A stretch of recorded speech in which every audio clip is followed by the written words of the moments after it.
ধৰ্মনিত মানে জ্ঞান দাবৰিব, কৰ্মনিত জ্ঞান দাবৰিব। তুমি যে দান শীল ভাৱনা এই যে ধৰ্ম জ্ঞান, ধৰ্ম জ্ঞান দ্বাৰা পাপ পানী নকৰিব, পুণ্যনি কৰিব। কৰ্মত জ্ঞান দ্বাৰা পাপ পানী নকৰিব। ধৰ্মত যদি জ্ঞান নথায় তেনে পাপ পানী কৰাটোই বেয়া। কৰ্মত যদি জ্ঞান নথায় এনে পাপ পানী কৰাটোই বেয়া। এতিয়া ধৰ্ম জ্ঞান তাৰ প্ৰথম ধৰ্ম জ্ঞান থালে কৰ্মবোধৰ জ্ঞান নাথায়। কৰ্মবোধ জ্ঞান থালে দান শীল ভাৱনা ঘৰৰ মাঝে যা কৰ্মবোধ জ্ঞান নেই, দানত দি বাত নয়, শিলো ভালে বালত নয়, ভাৱনা কৰি বাত নয়। জ্ঞান দ্বাৰা দান কৰি পাৰে, শিল ভালে পাৰে, ভাৱনা করি পারে। জ্ঞানে পাপান চুকান্ন করে দেয়। জ্ঞান দ্বারা পাপই চুকান্ন করে দেয়। জ্ঞানে পাপই যদি শুকনো করে শিল ভালে পারে। অজ্ঞান তারা পাপই সুকরণ শিল ভালে মিলাই মতে যদি অজ্ঞান হয় মিলে বলে চুক করিম, মরতলে চুক করিম, এই শিল ভালে নবাড়িব না। এই যে তাহলে মোরে মাঝে মাঝে খুঁজন দেয় এরে শিলে ফেলাই নবাড়িব। অজ্ঞান পাপ চুক করলে শিল ভালে নবাড়ায় বুঝ। জ্ঞান পুণ্য ঠেলে তা শিল ভালে পারে দেয়। এই যে তাহলে মাত্র কোনে তাহলে কিনে ছাড়া বুধর জ্ঞান নয় আর খোঁজল লই। জ্ঞান কি ফরজ নিশ্চয় সুখ করি অজ্ঞান, ফরজ নিশ্চয় যে নাই নথায় এই যে জ্ঞান। মানুষিকও ভরে গিয়ার মিলে মনদিকও ভরে গিয়ার মানুষ নথা না মিলে মতে নথলে এই যে জ্ঞান। জ্ঞান হলে কুশল হয়, পুণ্য হয়, তেছিল বলে পারে। তাই ফরজ নিশ্চয় তাহলে অজ্ঞান, অজ্ঞান হলে ফরজ নিশ্চয় চুক ঘুরিব, পানি ঘুরিব, তেছিল বলে বাত নয়। তাহলে জ্ঞানে যারা জ্ঞান হয় ধর্ম জ্ঞান তা ফরজ নিশ্চয় আসুক নকরিবে, ফরজ নিশ্চয় তার নথেবাক। আর তার নিজ দিক কারা যে স্বধর্ম লইতেবাক। স্বধর্ম অর্থাৎ যারা পাপ নেই, দুঃখ নেই, তারা হচ্ছে স্বধর্ম। অর্থাৎ ধর্ম তিন প্রকার শ্রেষ্ঠ: মার্গ, ফল, নির্বাণ। যে ধর্ম মার্গ নেই, ফল নেই, নির্বাণ নেই, সে ধর্ম নিয়ে পাপ, সে ধর্ম নিয়ে দুঃখ, সে ধর্ম নিয়ে নরক পড়ে গই। তাহলে ধর্ম জ্ঞান হলে গই পাপ পানি আর নয়, শিল বাড়ে বাড়ে। এই যে শিল মনে হলেও শিল বাড়িতে বাড়িব। যে নাকি অজ্ঞান পাপ পয়সু কর শিল বাড়ি বাত নয়। যে নাকি জ্ঞান জ্ঞান থাই পুণ্য লই সুখ করিব, পাপ পয় নগরে নথায় শিল বাড়িব। সেহেতু লজ্জা থাই, ভয় থাই, ফাবরে লাজে বাক, ফাবরে কিনে বাক, দুগরে ধরে দেয় সেগুলো শিল বাড়ে বাড়ন। যে তোমার যদি ধর্ম জ্ঞান হলে ফাবরে লাজা না, ফাবরে গিনে না, দুগরে ধরা না। যে দুগরে ধরাই তা দুগর মুক্ত হয়ে বাড়িব, তাই নির্বাণ যে বাড়িব। লজ্জা আর ভয় জ্ঞান ছাড়া মানুষের শান্তি হয়।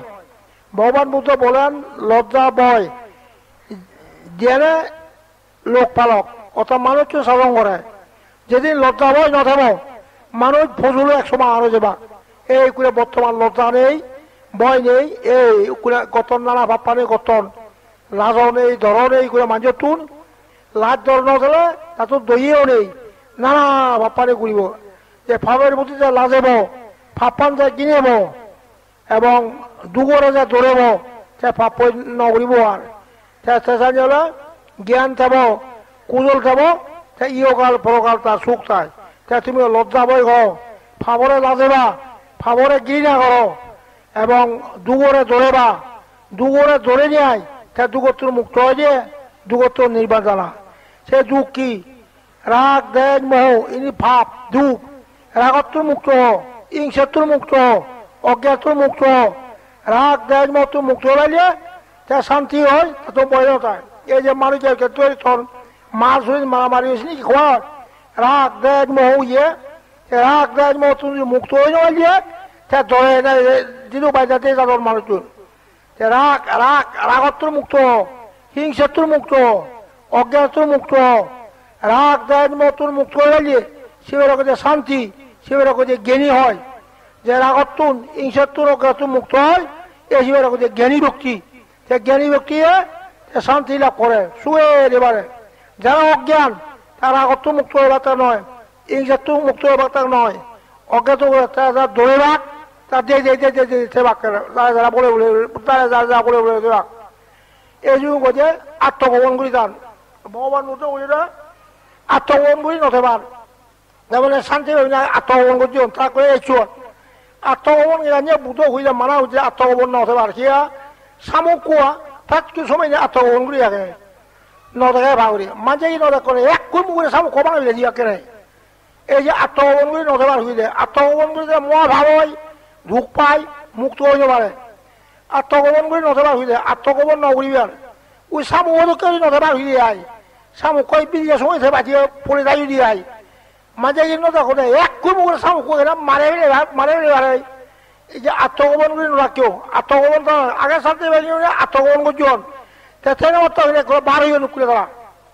আত্মগোপন করে যেন মারিব আত্মগোপন দিলে একদিন তারা মারে ফেলে রাখ আত্মগোপন করে একদিন তারা মারে ফেলে রাখ শামুক দুঃখিয়া ভগবান বুদ্ধ হইলে আত্মগোপন নবাক্য তুমি প্রকাশ্যে করো তুমি রাগ দেশ মত মুক্ত রাগত্বর মুক্ত হিংসাত্বর মুক্ত অজ্ঞানত্বর মুক্ত এই যে যে জ্ঞানী এই যে শান্তি সাথে শান্তি লাভ করে পারিব সে ধর্ম করিব রাগ দেশ মত তুমি মুক্ত হয়ে পারলে তুমি এনে অজ্ঞান এনে ধরেবা মুক্ত হইবা তা নয় এ খাজেই তাদের মধ্যে রাগ দেশ মোহ অহংকার মিটে দিচ্ছি এ পাচার নকরলে ফলন সুখ হয় এবং নির্বাণ যেতে পারে রাগ হিংসা অজ্ঞান অহংকার মিটে দিচ্ছি এ ভাতটার মহাভাব এ ভাতটার ভাবত্ব মুক্ত হয়ে পারে তা যুগত মুক্ত রাগ দেশ মোহ অহংকার মিটেছি রাগ নকর্য হিংসা নকর্য অহংকার নকর্য মিটেছি নকর্য মিটেছি মহাভাব এনে করলে যুগত মুক্ত হয়ে পারিবা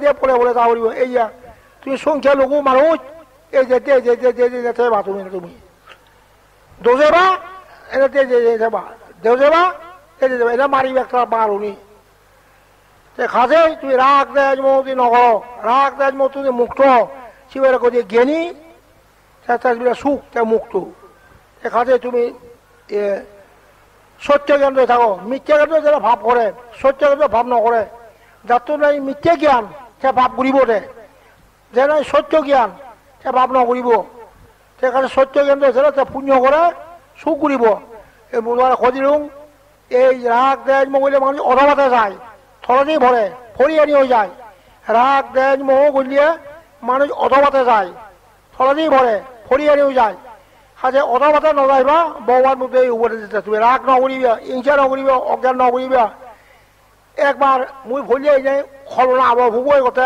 বাদে যতন জহই সেরকম এটা বুঝিব কি হল মারে হইয়েছে মারে কথা যতন জহই এই যে আগা ধরে বুঝিয়ে সে তা হবু খলনা আবহ হবু তে কয়েকদিন মরে না আগা বুঝিয়ে তা মরে হইয়ে বাদে যতন যা হই হই ইয়ে খলনা আবহ মুছিওগে যতন যা হই কোথায় আগা মারি না মুজিয়ে সে খলনা হইয়ে খলনা হবই নয় মারে হইয়েছে সে মার খলনা খলনা হইয়ে পিউর এ মারা জীবন রাজকুমার মারা জীবন পুরন্দর মাজর মারা জীবন শান্তি বজায়ান মারা জিয়ে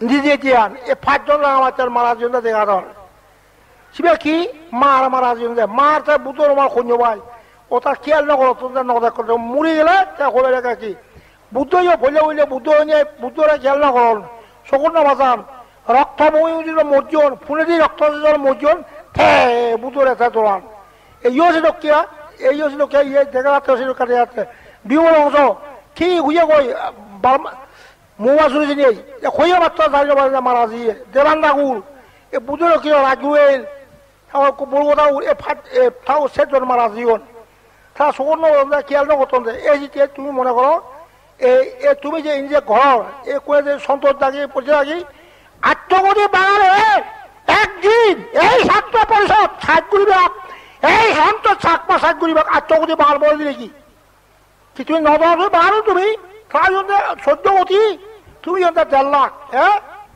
এই আর্মি উঠে হতে বনবান্ধে যে আমাদের সাহায্য করে আমি বাংলাদেশের সাহায্য করিব আমি ফারি বাঙালি আমি নদরের ফারি নদরের ছাত্র ভূষণ নদরে শান্তি মিল নদরে বনবান্ধে যে আমাদের সাহায্য করে মুই উড়ি দাঙ্গে বুঝলে তা তুমি ইনি ব্যাখ্যানি থেন এবার দিজে উইয়ে মুড়ি বেদ দিজে উইয়ে থেন এবার এ সন্তোষে করেন শান্তি চুক্তি নমাকে নদিবিয়ক সাহিত্য আসন নমাকে নদিবিয়ক তারা মায় খুঁজে না 14 কোটি বাঙাল যদি মারে মেলে বাঙাল থাকবে রাখে বলো 14 কোটি বাঙাল এখন ইয়ত 1.5 লাখ করে সাংমা হর বেউপর দিব তোমার শান্তি বাহিনী শান্তি চুক্তি তুই নজরকে আত্মহত্যা বাঙালে এই সন্তোষ আগিব মুদিব কিনে আলাপ জম্মুয়া আর 2 কোটি বাঙালি যদি কিনলে সন্তোষ হবে আগিব মুদিব এটা দেয় তুই এই যে অবদান নিশ্চয় উদু বাঙাল বলে দিবে কিনে এই যে মনীষ হবনে তাই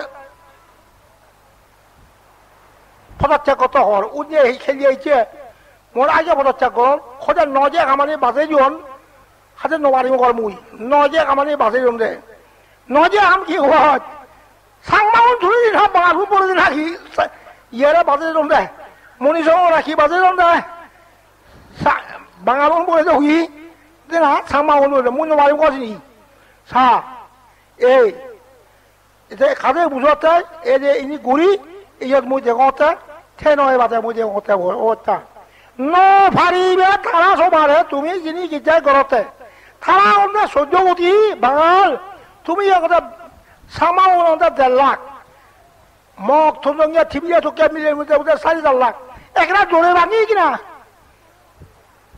এই যে মুই ধরে মানা গল শান্তি চুক্তি করে দিতে নয় সাহিত্য আসল করো মাকে কিন্তু মারা ভেজা মারা দেওয়া তুমি থেমে যাওয়া তুমি তুই জরুরি কথা